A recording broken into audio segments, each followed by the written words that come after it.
Hi guys, welcome back to another video in this channel. My name is Abraham Adil, and today we're going to be taking a look at something really interesting. So let's jump into it. Well, one of the things that I really like about my career and what I do for a living is the fact that since softwares keep like moving forward, you can't really stick with what you knew, like in my case 10 years ago, right? So you keep to constantly be updating your workflows, your techniques, your tools. I've been learning so much from you guys. Like there's tips and tricks that you guys show me in the comments. I do my own research, I go for more tutorials everywhere. So there's a lot of ways in which you can learn, right? And I was looking. Let me explain why we got all the way here. So I was looking at the new one of the new Blender 3's the newest like things that they added, and I saw something that's like, hey, that looks very cool. I wonder if there's something specific that Maya has, right? And they no, this is not it. Let's see if we can have like the like the features thing. Let me go here. I can't find it right now, but they added this thing which is a content browser pretty much. So it allows you to save. You can save animations and poses and rigs and everything in here. And to me it was like that's great. Like doesn't Maya have something like that? And they actually do. So I did a little bit of research and here it is. It's in Windows, and it's called the content browser, just like that. So this is very cool because it's by default set up in your Autodesk file, and here for instance this is Maya 2022, and it actually comes in with a lot of things that you can reference and take a look at. Like there's examples here on the examples tab about effects like fluid examples, explosions. And if I want to see a nuke, I can just like literally open this scene. Hopefully my thing doesn't crash, and it saves this information. It saves this like scenes and models and everything that you might want. So why is this helpful? Well, the more times you do something and the more you realize that you can save a little bit of time, the easier it should be to, oh, actually I did import the first one. There we go. So that's my fluid. Let's see if we have something. There we go. Boom.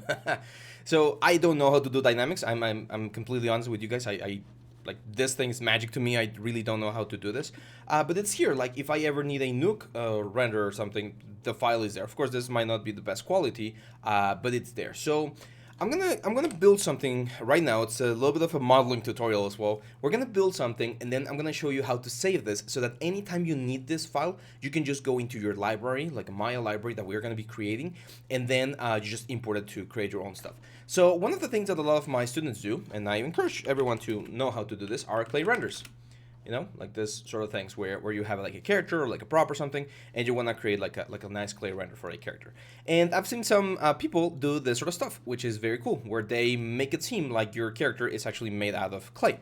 And if you've never taken a clay course or a traditional sculpting course, you usually have like a wooden board, the pipes, and like the supports going into the character. So we're gonna build that. We're gonna build a small little table for our character. So I'm gonna start with a cube.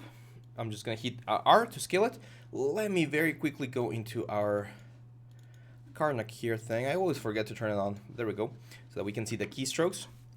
So again, I'm just going to create a cube, R, and then scale this up, scale this down. And let's say that this is going to be like a 30 centimeter by 30 centimeter board. And it's going to be like 3 centimeter thick. So right now my grid's a little bit too big, and that's because I've been working on real scale. So I'm just going to click Windows, Grid, and go back to Reset Settings and Apply. So that's going back to the basic like a grid size. There we go. Now this one's gonna go up like this. Perfect. Yeah, I think it's thick enough. I'm gonna bevel this. Let's make smaller fraction and 2 segments. Just have like a soft, nice effect over there.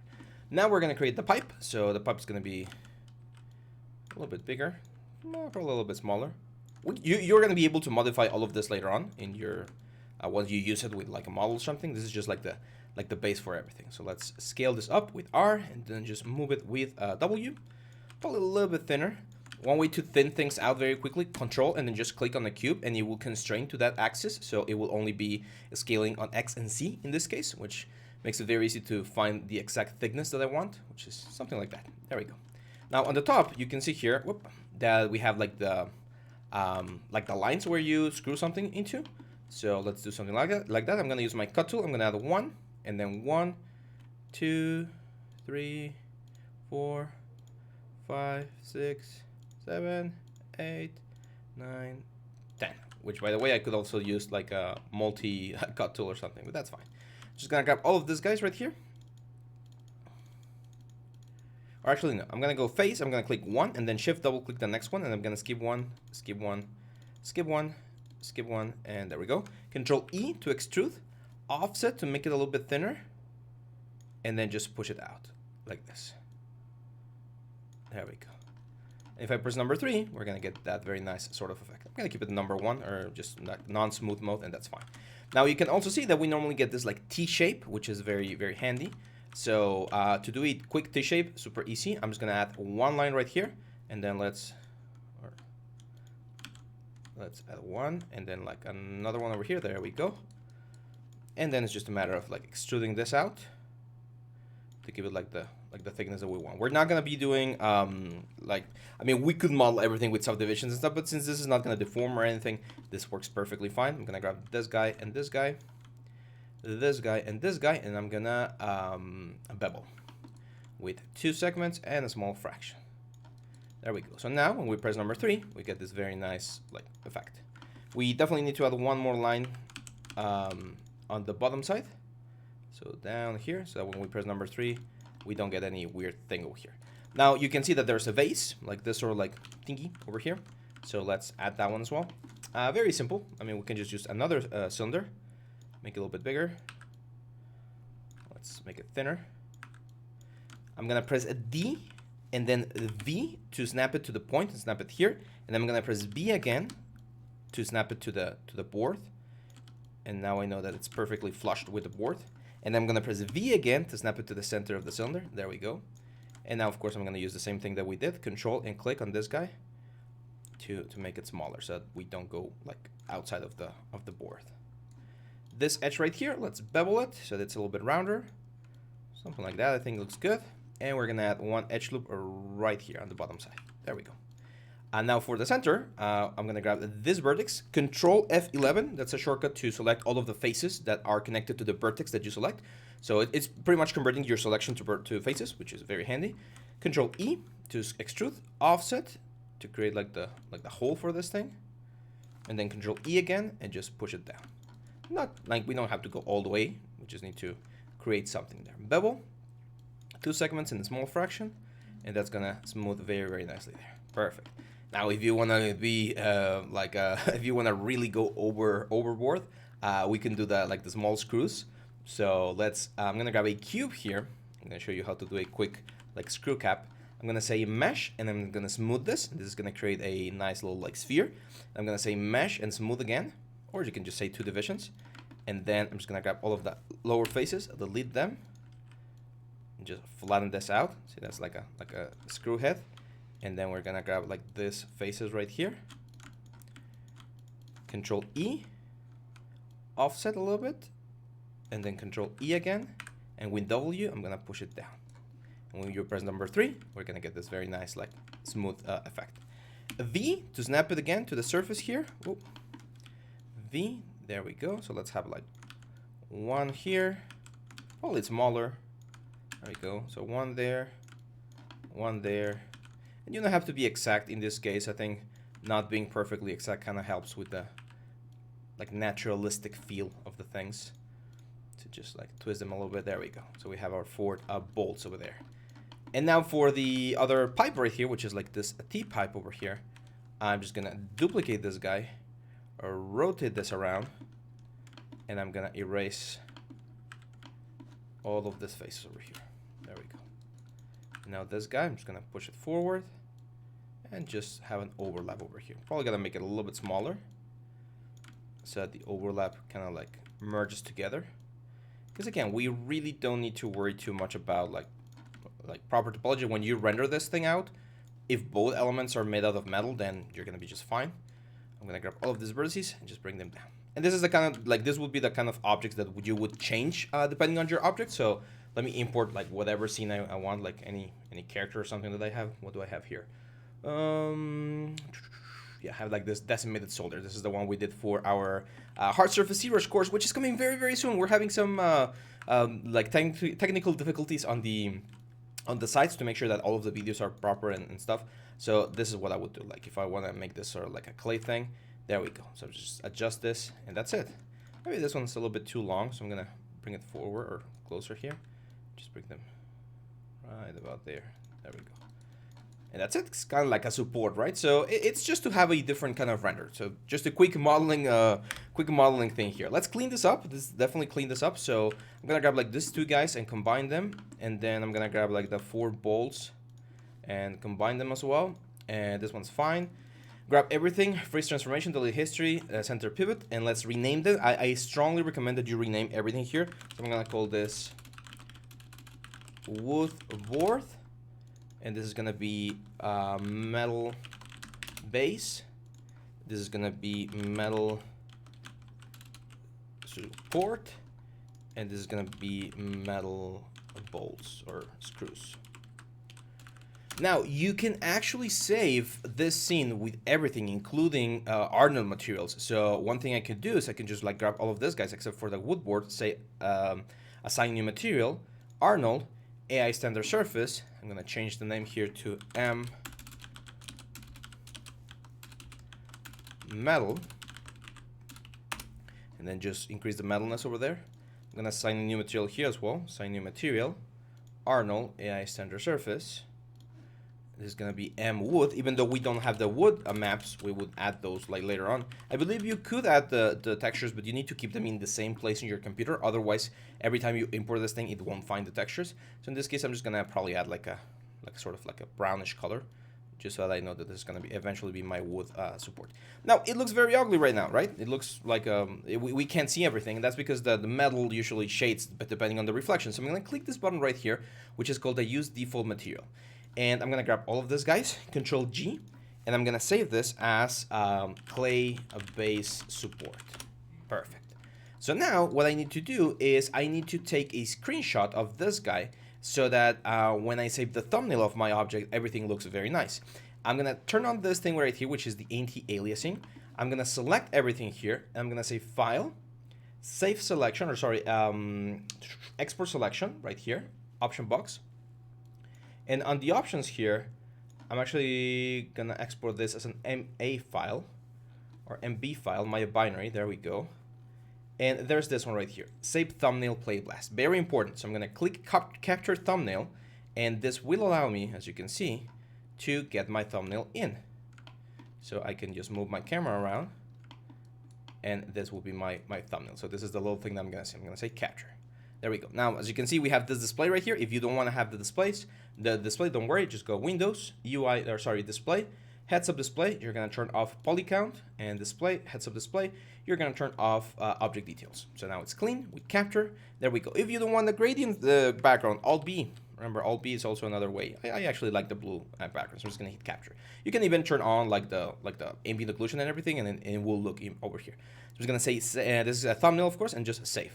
So now I'm gonna say export selection, and where should you export this? Well, that's a very good question. I'm gonna export it right now on the desktop, and I'll explain why in just a second. So I'm gonna call this, the name of is clay base support as a Maya binary. Oh, my bad. So grab again, File, Export Selection, Maya binary. Let's capture the thumbnail. Let's go here, just capture. There we go.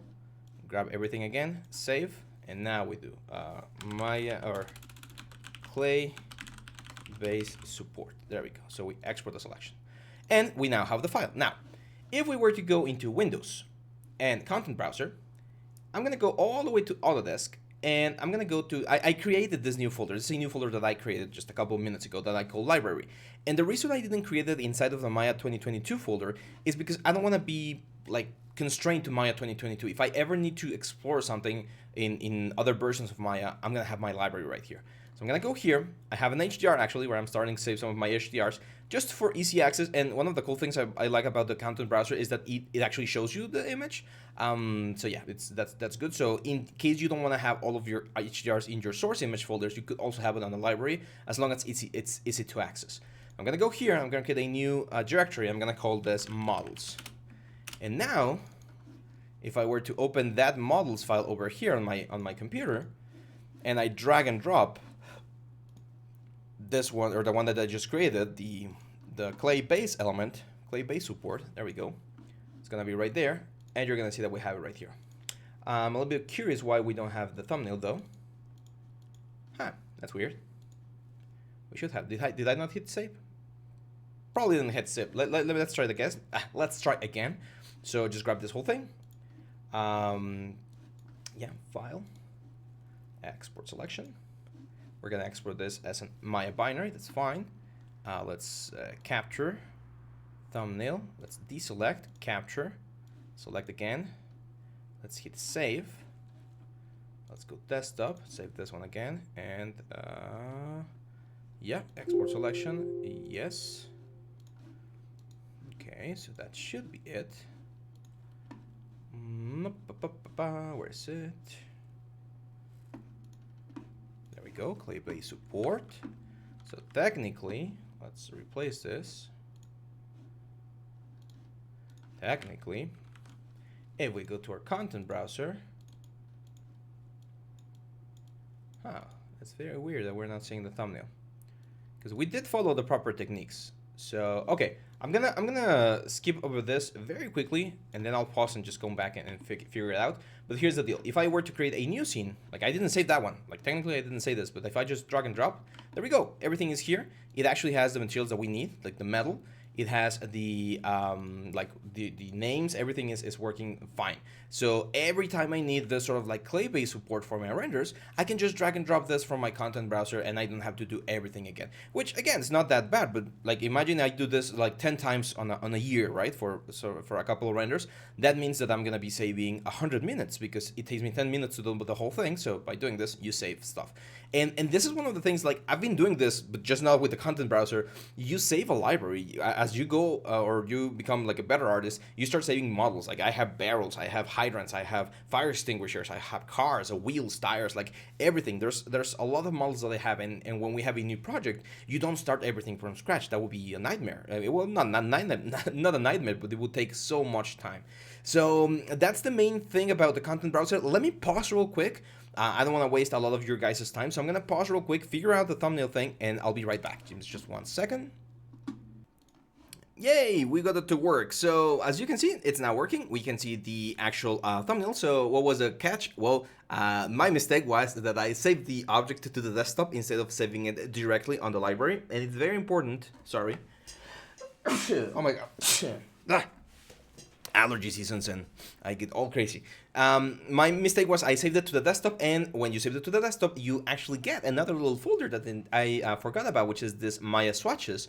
And in this Maya swatches, these little files right here, these are the files that are actually storing the thumbnail information. So this won't interfere with the library. You can't see it here. As you can see, it's like a hidden folder, so it's totally fine.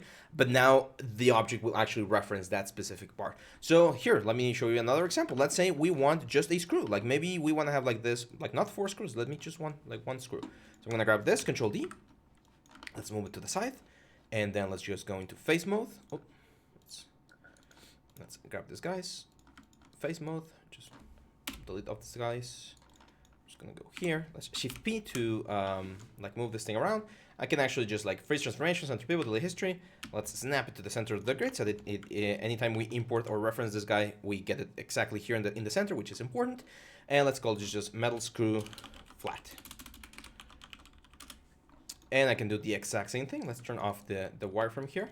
I'm just gonna go select file, export selection. We're gonna export this, as you can see, to the Autodesk library file that I created inside of the Autodesk thing, which is gonna be easily accessed through our content browser. We're gonna go capture thumbnail. Let's focus this thing like this. Capture, select it again, save, and we're just gonna call this a flat head screw, and we just export the selection. And there we go, boom. So now, if I'm in any other project or software or whatever, let's say we opened the lighthouse, which we haven't worked yet, or actually not. Let me grab something else. Let's do the chainmail.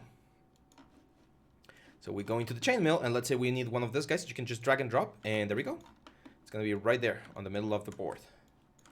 Or maybe we want this guy right here. Just drag and drop, and that's it. We have the whole thing ready to work for us. So as you can see, it's a super flexible thing to be able to save models. You can save textures, as I mentioned. Just make sure that the files of the textures are inside the library or somewhere that you can easily find it. Otherwise, it's going to be a little bit of a mess. But you can save animations, rigs, like anything inside of the library, and it's going to be very cool. Which again, it's something that's new to Blender. I still need to get like up to date with all of those updates. But I'm sure Alejandro very soon will talk about more of the new features inside of Blender. So yeah, that's it for today, guys. Thank you for hanging out, and I'll see you back tomorrow. Tomorrow we are going to be continuing with the lighthouse. So finally, after a very stressful week, I'm gonna be able to have a little bit of time to continue on that project. So yeah, just expect it. Make sure to leave a like, share, subscribe, comment, and I'll be happy to help you with any 3D issues or problems, questions that you might have. Thank you very much, guys. I'll see you back tomorrow. Bye bye.